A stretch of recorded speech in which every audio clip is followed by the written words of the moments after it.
warahmatullahi wabarakatuh. Halo semuanya, kembali lagi dengan saya, Nova Triani. Nah, pada video kali ini kita masuk ya pada bab yang ketiga, di mana kita akan mempelajari networking models. Jadi, pada pembahasan kali ini kita akan mempelajari ini teman-teman.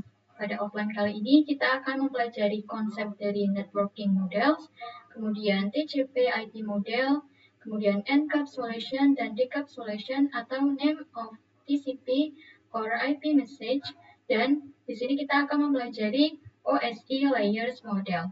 Jadi kita langsung saja ya teman-teman masuk pada pembahasan yang pertama, yaitu konsep dari networking models. Nah, jadi di sini itu identik dengan jaringan komputer ya teman-teman, konsep dari networking models ini.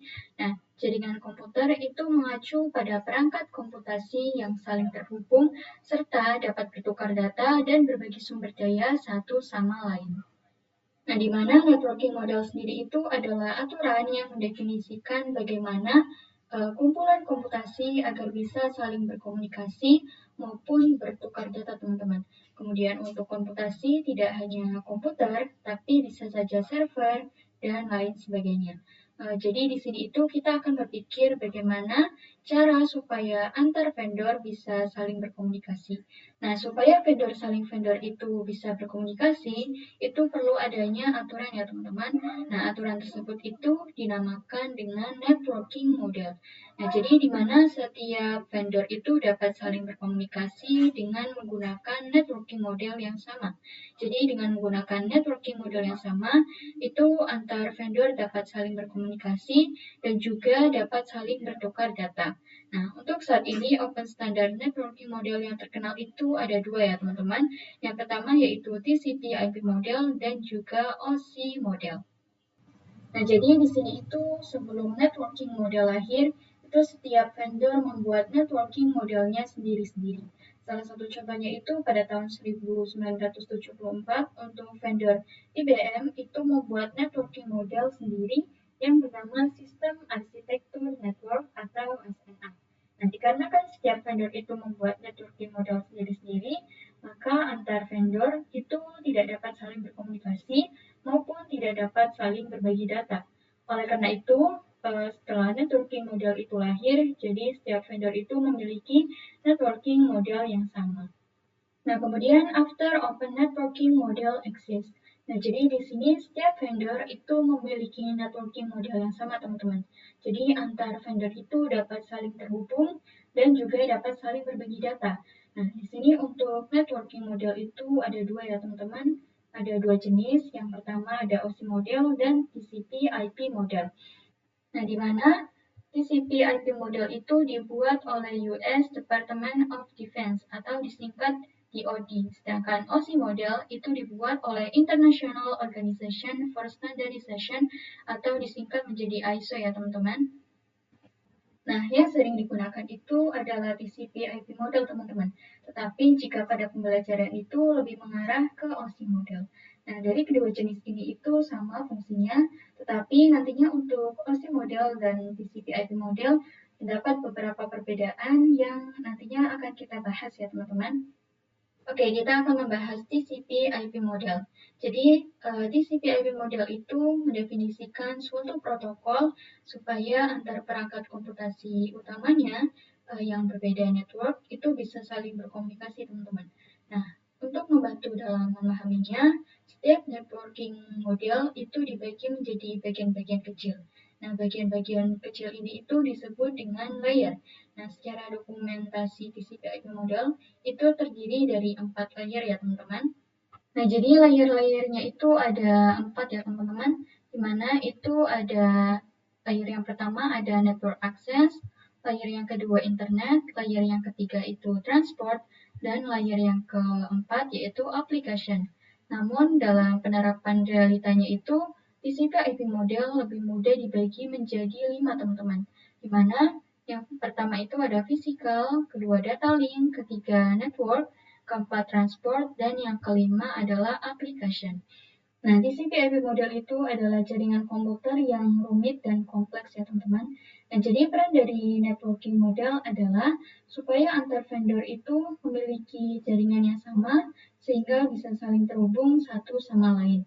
Nah, untuk melakukan networking model, caranya adalah dengan membuat beberapa lapisan fisik hingga non-fisiknya. Jadi, pada setiap lapisan itu terdapat kumpulan-kumpulan aturan yang harus diikuti oleh setiap komponen agar dapat saling berkomunikasi dengan komponen yang lain.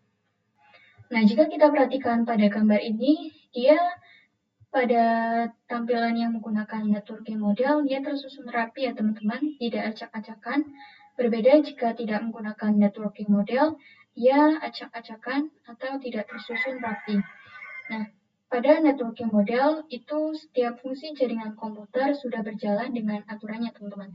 Bahkan, bukan hanya untuk vendor, kita juga sebagai pengguna lebih dimudahkan dalam memahaminya. Oke teman-teman, selanjutnya kita akan membahas TCP/IP Application Layer.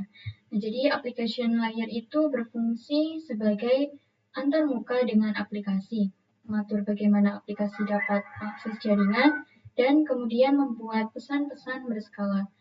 Salah satu contohnya itu dari application layer seperti HTTP, POP3, SMTP, IMAP, SSH, dan lain sebagainya.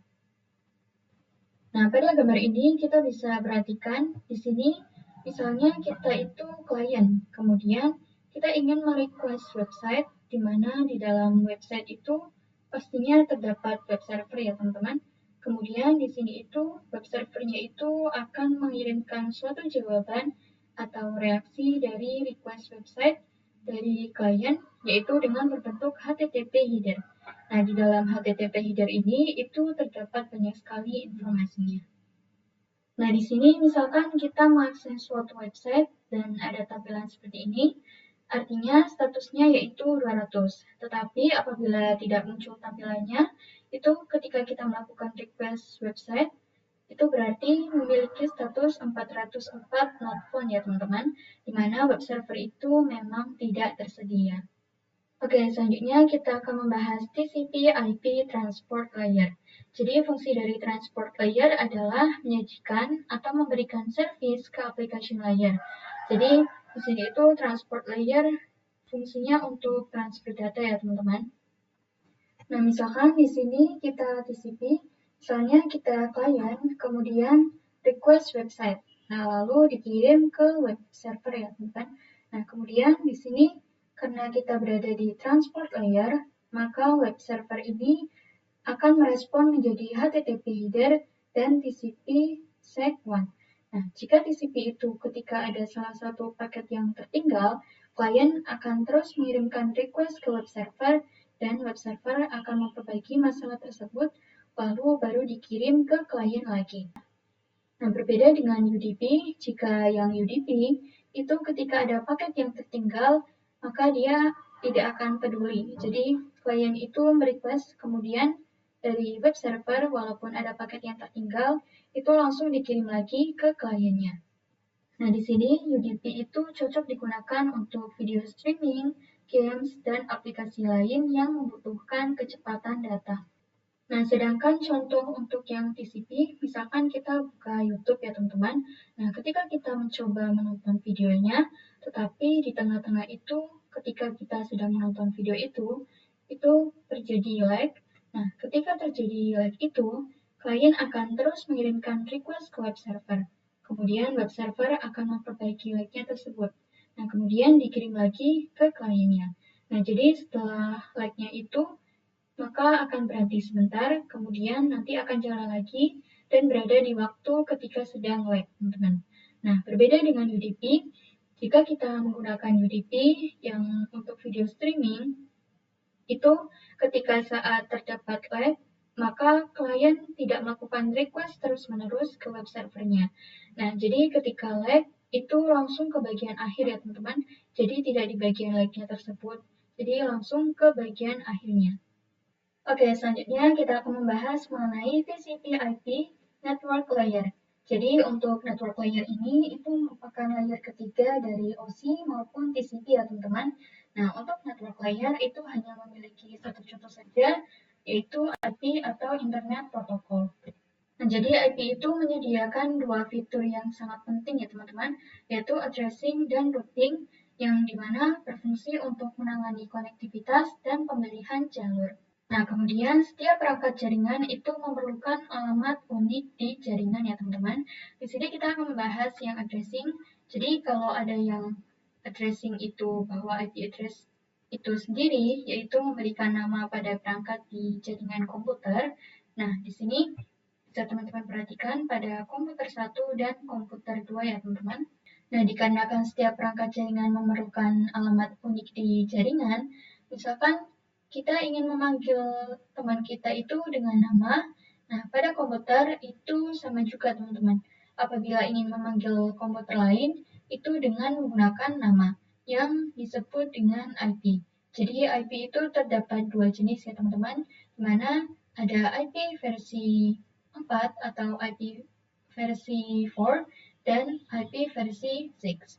Nah, sebagai contohnya, apabila komputer 1 itu ingin berkomunikasi dengan komputer 2, IP milik komputer 1 dan IP komputer 2. Nah, sebagai contoh, apabila komputer 1 ingin berkomunikasi dengan komputer 2, di mana IP dari komputer 1 itu 192.168.1.1 dan IP milik komputer 2 yaitu 192.168.1.2, di mana ini itu IP yang sejenis ya teman-teman. Nah, jadi apabila komputer 1 ingin berkomunikasi dengan komputer 2, berarti komputer 1 hanya perlu memanggil IP dari komputer 2 yaitu 192.168.1.2. Nah, selanjutnya kita akan membahas mengenai routing. Jadi routing ini itu identik dengan router ya teman-teman, di mana router itu berfungsi untuk menghubungkan perangkat komputasi yang berbeda.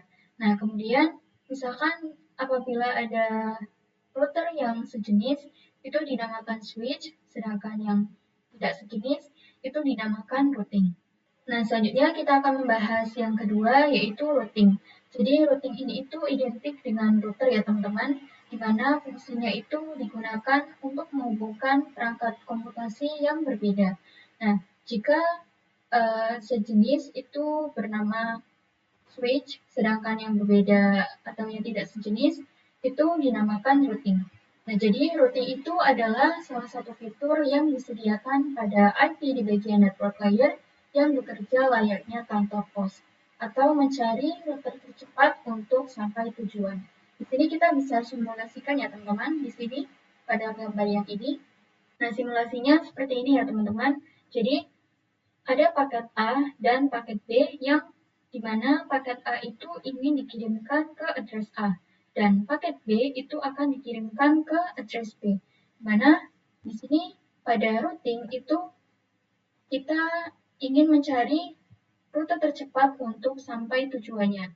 Jadi pada paket A kita perlu melewati ke pos 1, kemudian setelah pos 1 kita bisa ke pos 2 dan barulah sampai ke address A. Sedangkan pada paket yang B itu kita bisa ke pos 1, kemudian bisa juga ke pos 2, kemudian pos 5, pos 6, dan sampai ke address B. Jadi pada tampilan yang ini itu merupakan pos ya teman-teman, dan pos-pos ini itu disebut dengan router. Oke, selanjutnya kita akan membahas mengenai TCP/IP data link layer dan physical layer. Jadi data link layer itu apa sih? Jadi data link layer itu mendefinisikan protokol yang dibutuhkan pada physical layer.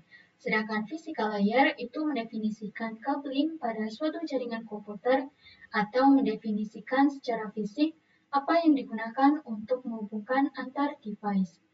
Nah, jadi misalkan kita memiliki dua device ya teman-teman di sini. Untuk menghubungkannya itu menggunakan apa? Nah, dengan physical layer itu mendefinisikan secara fisik, jadi menentukan menggunakan apa untuk menghubungkan antar device ini, itu bisa menggunakan wired dan juga wireless. Nah, jika menggunakan wired, itu kita bisa menggunakan kabel UTP. Sedangkan wireless itu kita menghubungkannya dengan menggunakan gelombang elektromagnetik.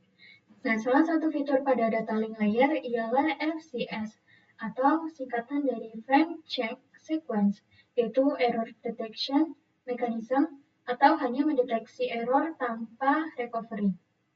Nah, jadi jika pada yang layer sebelumnya yaitu transport layer itu kita mendeteksi errornya dan juga melakukan recovery pada error tersebut ya teman-teman. Nah, apabila pada data link itu tidak hanya mendeteksi saja, jadi nantinya data link ini, data link layer akan bekerja sama dengan transport layer teman-teman.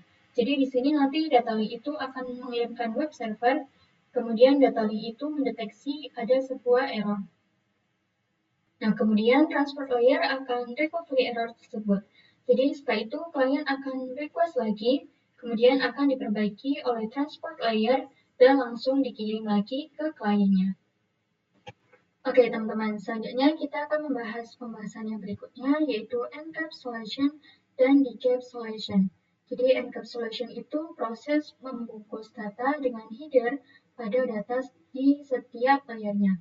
Berbeda dengan decapsulation, itu decapsulation maka sebaliknya dari encapsulation ya teman-teman. Nah, di sini untuk application layer-nya itu terdapat data ya teman-teman. Kemudian kita ingin mengarahkannya ke transport layer. Pada transport layer ini ditambahkan TCP header atau DCP header. Jadi kita tulis salah satunya ya teman-teman. Nah, di sini di TCP header pada message itu dinamakan segmen. Nah, kemudian di sini kita akan mengarahkannya lagi ke network layer.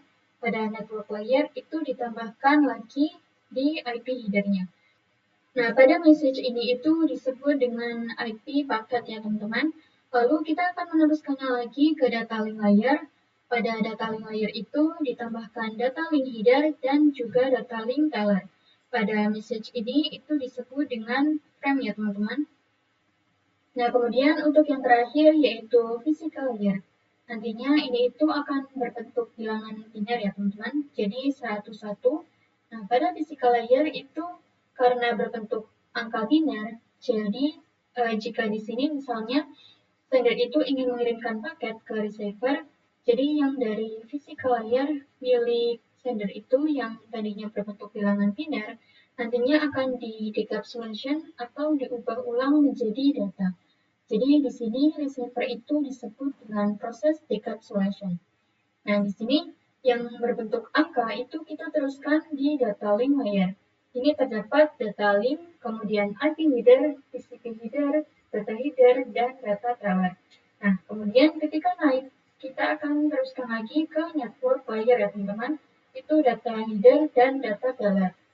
Nah, di sini tinggal IP header. Ada IP, TCP, dan data ya teman-teman. Kemudian kita naik lagi, kita teruskan lagi ke transport layer atau IP header. Ini itu kita hapus karena ini itu dinamakan application layer. Nah, kemudian di sini tinggal data saja ya teman-teman. Nah, jadi pada receiver ini itu kita sudah tinggal menikmati datanya saja. Secara singkat, sender itu encapsulation dan receiver itu decapsulation ya teman-teman. Oke, selanjutnya kita akan membahas mengenai OC model, atau di sini kita akan menjelaskan konsepnya ya teman-teman. Untuk saat ini model yang sering digunakan hanya TCP atau IP, karena untuk dari sisi perkembangan protokolnya atau modelnya, TCP IP itu lebih dominan dibanding OC layer. Namun OC layer itu biasa dipelajari karena mudah dipahami teman-teman. Nah, sebelum networking model ada, setiap vendor itu membuat atau memiliki networking modelnya masing-masing. Karena setiap vendor memiliki networking model yang berbeda-beda, maka komunikasi antar vendor sulit dilakukan. Jadi usaha untuk membangun suatu jaringan komputer sangat besar. Nah, banyaknya vendor tadi itu bagaimana upaya agar tetap bisa berkomunikasi dengan baik antar vendor satu dengan vendor yang lainnya.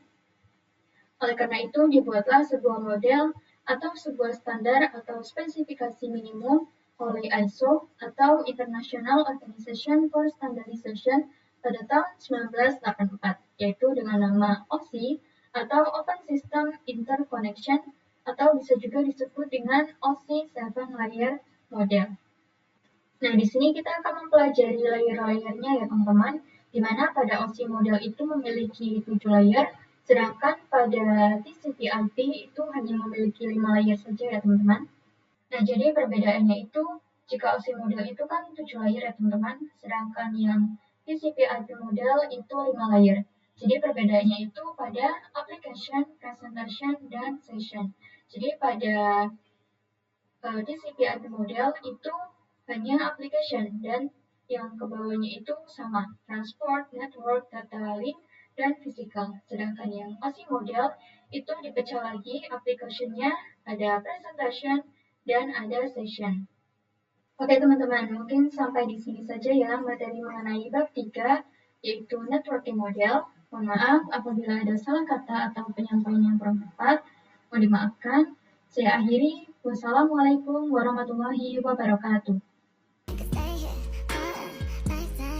So out the door and your pockets can find it no more. It's just you and me, and there's nothing I can do. I'm stuck with you, stuck with you, stuck with you.